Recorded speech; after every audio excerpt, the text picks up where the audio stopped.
Grandes civilizações.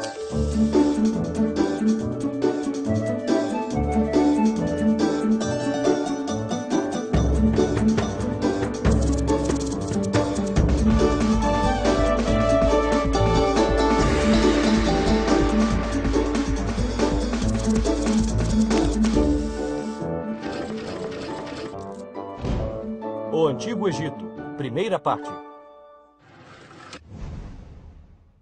Quando pensamos no Egito, 3 imagens nos vêm à cabeça: as pirâmides, o deserto e o impressionante rio chamado Nilo. Vocês conhecem? Mas primeiro vamos falar desse imenso mar de areia conhecido como o Deserto do Saara. Esse lugar no norte da África não é lá muito atraente para se viver. No entanto, há milhares de anos, ocorreram chuvas abundantes no coração da África. Pouco a pouco, um fluxo de água se formou e gradualmente foi crescendo. Essas águas tornaram-se um dos maiores rios do mundo, o Rio Nilo. Muitas populações se instalaram às margens desse rio, mas viver perto do Nilo tinha seus altos e baixos. Na estação chuvosa, as águas subiam tanto que todas as terras ao redor ficavam inundadas. Mas quando as águas baixavam, a terra tornava-se ideal para a agricultura, pois o solo ficava muito mais fértil. Há milhares de anos, os povos nômades começaram a se fixar e a construir casas ao redor do Nilo. Assim nasceu o Antigo Egito. Os egípcios aprenderam a cultivar a terra rica e fértil. Havia muita comida. Isto significava que, em vez de ir em busca de comida, o povo egípcio poderia ficar em um só lugar, plantando todos os alimentos que precisavam. Você tinha que procurar comida o tempo todo, mamãe. Sim, mas não é mais preciso, querida. O povo egípcio usava as cheias do rio Nilo em seu benefício de forma muito inteligente. Eles inventaram um sistema de irrigação que fazia crescer ainda mais a plantação. Profissões como a do agrimensor foram inventadas. Assim como os engenheiros modernos, os agrimensores mediam as terras, projetavam os canais de irrigação e muitas outras coisas. Os pesquisadores começaram a usar cálculos matemáticos para ajudá-los no planejamento. Mais tarde, esse conhecimento de matemática ajudaria os egípcios a realizar grandes obras. O Nilo trouxe aos egípcios um outro benefício: o comércio. Os alimentos e outros bens produzidos pelos egípcios eram transportados em barcos e vendidos ao longo do rio. Assim, o Nilo tornou-se importante via para o transporte de mercadorias e pessoas, facilitou as negociações e fez dos egípcios um povo muito rico. Com a abundância de riqueza, de alimentos e com a facilidade de comércio, a civilização egípcia começou a crescer. Tudo graças ao rio Nilo. 3.000 anos de história. Há mais de 5.000 anos, por volta do ano 3.500 a.C., o desenvolvimento do comércio e da agricultura ajudou algumas aldeias às margens do Nilo a se tornarem muito ricas e poderosas. Assim, outras importantes cidades começaram a crescer ao longo do rio. Quase 3.000 anos antes de Cristo, o rei Menes criou uma capital em Mênfis e unificou os reinos do Alto e do Baixo Egito. O símbolo do Alto Egito era uma coroa branca e do Baixo Egito, uma coroa vermelha. Por isso, as coroas dos faraós eram duplas. Esse foi o início de um grande império que duraria milhares e milhares de anos.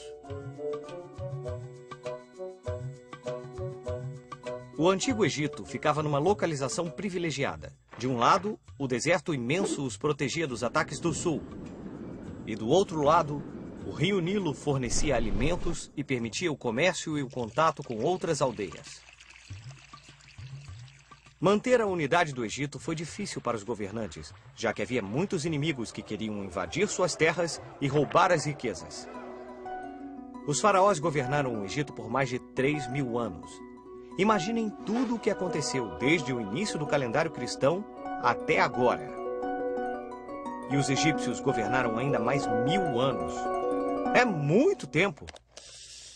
A pirâmide social. Os egípcios organizaram a vida social como uma grande pirâmide. Diferentes grupos de pessoas tinham importância diferenciada. No topo da pirâmide social ficava o faraó. Os faraós governavam o Egito. Todas as riquezas do Império lhes pertenciam e eles eram adorados como deuses. Mas a vida do faraó não era simples.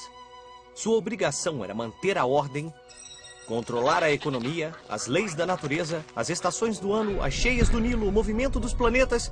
Nossa! Era muito trabalho para uma pessoa só. Depois dos faraós, os mais importantes eram os sacerdotes. Sua atividade era servir aos deuses, fazer oferendas e rituais em cada um dos templos egípcios. Depois dos sacerdotes vinham os escribas, cuja habilidade era saber escrever. Embora hoje em dia a gente aprenda a escrever na escola, no Antigo Egito apenas os privilegiados podiam aprender. Isso lhes deu muito poder. No Egito, eles escreviam usando sinais sagrados chamados hieróglifos. Hieróglifos eram desenhos que representavam sons, como o nosso alfabeto, mas era muito mais difícil de escrever. Embora houvesse mais de 700 símbolos diferentes, a escrita era regida por princípios claros e simples. O quarto lugar na pirâmide era ocupado pelo exército. Os soldados são encarregados de proteger o Império Egípcio. O Egito era tão rico que muitos povos quiseram conquistá-lo e tomar suas riquezas. Depois de tantas batalhas, o exército egípcio aperfeiçoou suas técnicas e se tornou muito poderoso. Agora que nós somos poderosos, nós podemos atacá-los! É uma ótima ideia! E assim, o exército egípcio partiu para a conquista de outros territórios a leste e ao sul. Poderíamos pensar que depois de tantos combates, em tempos pacíficos o exército descansava. Mas no Antigo Egito, sempre havia alguma coisa para fazer. Os militares, quando não estavam em combate, dedicavam-se a tarefas como escavar canais de irrigação ou transportar blocos de pedra para a construção de grandes pirâmides. Empurrem! Empurrem! Finalmente, na base da pirâmide estavam os comerciantes e os artesãos. Abaixo deles, os camponeses. E por último, bem lá no fundo mesmo, os escravos, que sustentavam toda a pirâmide social. Obras colossais. Então agora vamos falar das pirâmides, o mais famoso símbolo do Egito Antigo. As pirâmides ainda hoje guardam muitos mistérios e questões sem resposta. Mesmo os engenheiros modernos têm dificuldade para entender como elas foram construídas. Os faraós egípcios acreditavam que construindo monumentos colossais mostrariam sua grandeza ao longo dos tempos. Cada faraó construía monumentos fantásticos para os deuses ou para si mesmos. Pensem no templo de Karnak, por exemplo. Composto de 3 santuários, é um dos mais antigos e maiores complexos religiosos do mundo. Pensem na pirâmide de Quéops, a maior das pirâmides. Demorou mais de 23 anos de trabalho constante para ser construída. As pirâmides eram grandes túmulos construídos para os faraós e eram cheias de objetos valiosos. Isso porque os egípcios pensavam que após a morte encontrariam o deus Osíris, então podiam levar qualquer coisa do mundo material. Assim, muitos faraós decidiram estar bem preparados para esse encontro. Levavam sempre muitos tesouros com eles, porque quanto mais oferecessem a Osíris, mais receberiam na vida após a morte. Vamos usar nossa bússola do tempo para ver o que estava acontecendo nos outros lugares do mundo nessa mesma época. O que estava acontecendo em outras partes do mundo enquanto os egípcios construíam as pirâmides?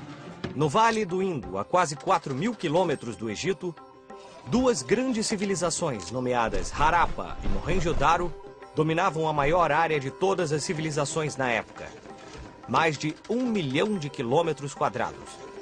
E assim como as águas do rio Nilo levaram o Egito Antigo ao desenvolvimento, as águas do rio Indo também foram vitais para essas 2 cidades. Porque assim como o Nilo, o rio Indo subia uma vez por ano e deixava as terras às suas margens mais férteis. E assim os povos que viviam nesses vales acumularam grande riqueza, tornando-se pioneiros no comércio de artigos de luxo, tais como pedras preciosas e animais exóticos.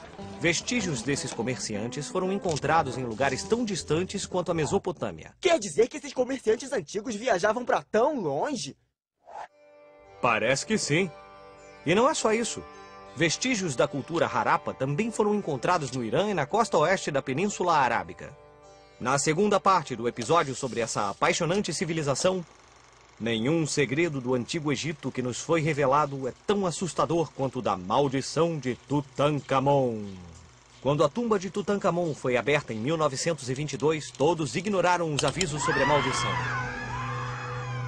Ao longo dos anos, várias mortes misteriosas aconteceram com quem estava lá no dia da descoberta. Desde então, fala-se sobre a maldição de Tutankhamon.